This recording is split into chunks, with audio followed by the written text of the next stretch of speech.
You can do these things too.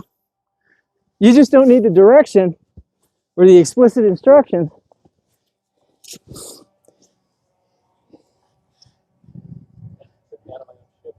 Well, if he's going forward, what do you do? No, it's just when he stopped, he stepped on the back of my shoe and I stepped out of it. Those have laces on them? Yeah. That's why we tie them. Well, here's the thing. They're just old shoes. So they're falling apart. That was better. Now halt and make him sit. Both hands on the leash. There we go. See how much easier that was? And now we have it on film. We have you being successful on film. So I don't want any more excuses. None. Forward. Get that left hand off the leash. Dump and run now. Stop and have him sit. Fix that. Now, fix yourself so you're both facing the same direction. Now, fix that again. Both hands on the leash. Scoop him over if you have to.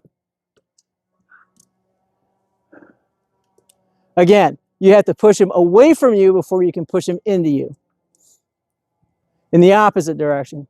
Counterclockwise, not clockwise. Makes it happen. Now, when you go to step off, you're going to step off to your left.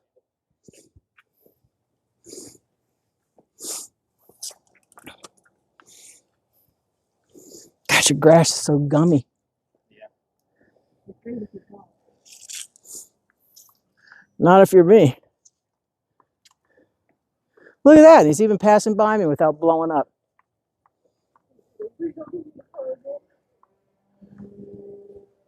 Okay, so what should have happened there?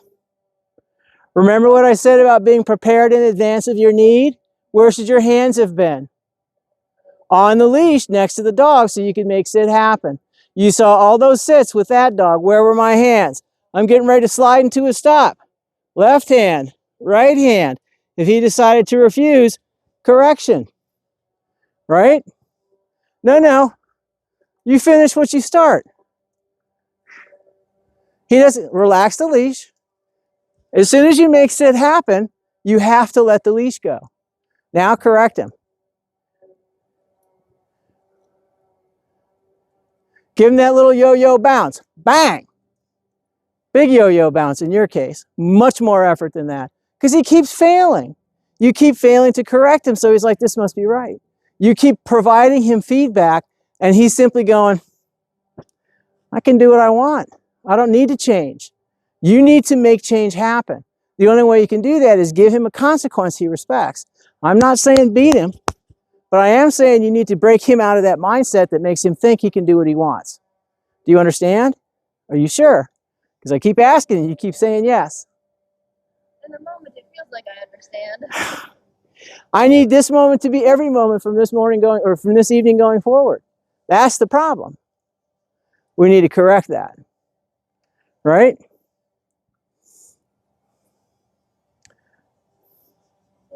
You can keep healing too.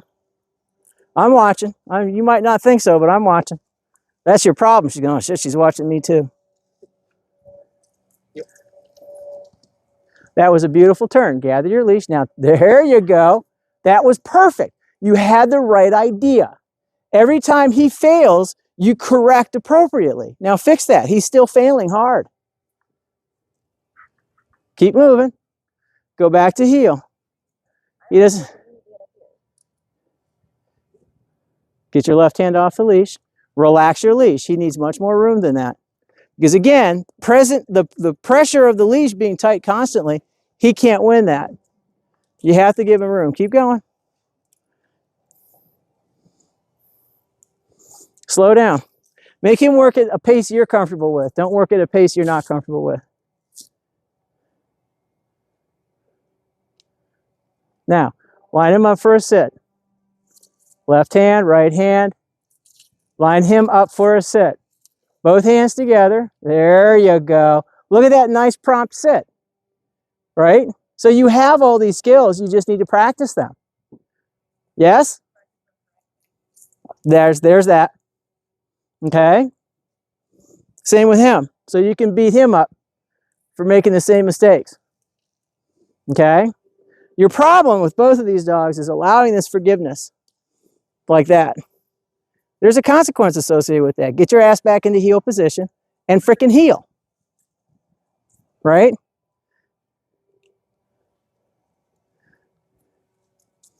Now, who wants to go onto the training table?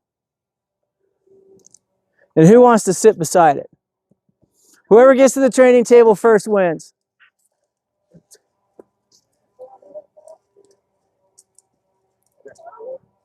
I think he needs to air. He looks like he needs to poo or something.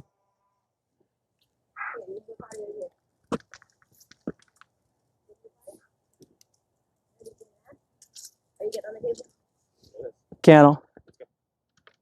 Here, sit. Step to your left, bring him with you when you go. Right? See, these really remedial skills are everything. The tiny little dots in the matrix are what makes the big picture. And you guys have got to start nailing those tiny little dots. That's the problem. Right? Now step to your right, bring him with you when you go. Not all the way to your right. No. Apply some pressure so that he has to force himself to turn to face you. Just like so. Make it ugly for him. He doesn't get to do that. Here is to you. It's not generic somewhere in the general direction. Keep moving until you get him right. Sit. Sit. Stay. Stay. Here's the thing. The skills you're learning are skills you use when you get failures like this. Does that make sense? Now, step to your left. Bring him with you when you go. See what he's doing? He's fixating on the dog. Step to your left again. Bring him with you when you go. Because he has to look at you. Right? So you're going to bring him over and you're going to make him stay next to the table.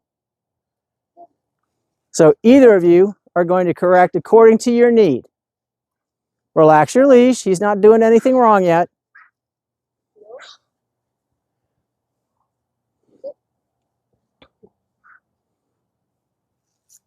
Okay, how far away are you from that dog? Heel, sit. I don't want him butt hooking the table, but I want him near enough to it to where there's a potential for, you know, whatever. And look at what he's doing, ignoring the dog on the table. Make sit happen. What is this? Tell him to stay. Tell him to stay. Step away from your dog. Oh my, look at that. Now, if he moves, you're going to correct him the way you've been instructed. All right, and look at two dogs not paying attention to each other. The motion drives motion. Stationary calm behavior drives stationary. Get in there and correct him from the front.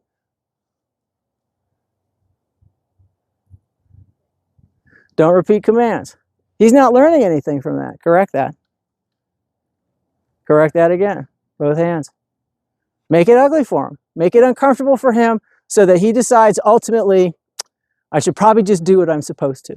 That's not a stay. Correct that. Right? Because again, what does stay mean? Don't move. If he continues to fidget, like he's got pants ants, you need to correct that. Now, you see how he's starting to get uncomfortable with the presence of the other dog? Take him all the way back, same spot, facing same direction. Don't repeat commands, just punish and move on. That's how you address this behavior. This is how you address this behavior. You're hammering those stays, not, you know, let's just do it over. Let's just do it over and over and over. Like that, you punish for failure. Step to your right, bring him with, there you go. Makes it happen. Step slightly to your left, bring him with you when you go. Makes it happen. A little more. It should be uncomfortable. I don't want him to be comfortable. I want him to work to make himself comfortable. That's not your job, it's his. And then all of a sudden he's like, yeah, this sucks. Correct, correct. That's the other thing. And where are you supposed to correct from? The front. Move him in, both hands on the leash, all the way down to the dog. Stepping back to where he was, both hands on the leash, all the way down to the dog. Stepping back, no. Step him back, the 2 feet that he moved, put him back in the same position from the front. Walk into him like you had me do with my dog. Make sit happen. Turn him and face him the correct direction. All that hard work. Keep going. You need to step another foot or two over to your left, makes it happen.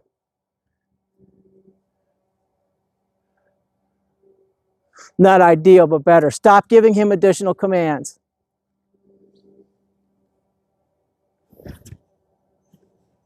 Don't do that, right? Because what's he doing? This is him. This is him now, doing the same thing. Sloppy, quit, sit. I don't want to do this anymore. Step to your left. Bring him with you when you go. Right? Because what's he doing? You're letting him fixate on that dog. Step to your left. Right to that corner. Makes it happen. Right there. That's how you control this behavior. Because ultimately what the dog learns is, this sucks. How do I avoid it? Oh, I just don't do that. Does that make sense? All right. We're quit. Go ahead and put him up. Put them both up.